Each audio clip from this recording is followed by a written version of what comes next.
তোর বৌদি আমার রাগ করবে বুঝলি।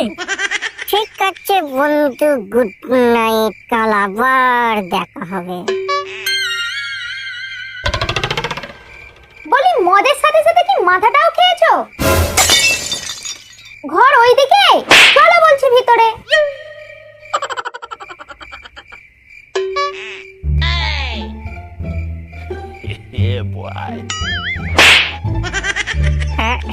গিন্নি তুমি রাগ করছো?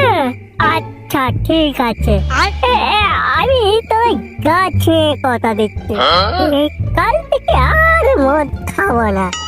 এই খবরদার, একদম আমার গাছ হবে না। তোমার মরার ইচ্ছা হলে তুমি মরে যাও না, দরকার পড়ে আমি আবার একটা বিয়ে করে নেব, তবু তোর মতো মাতাল বাচ্চার সাথে আমি আর সংসার করব না।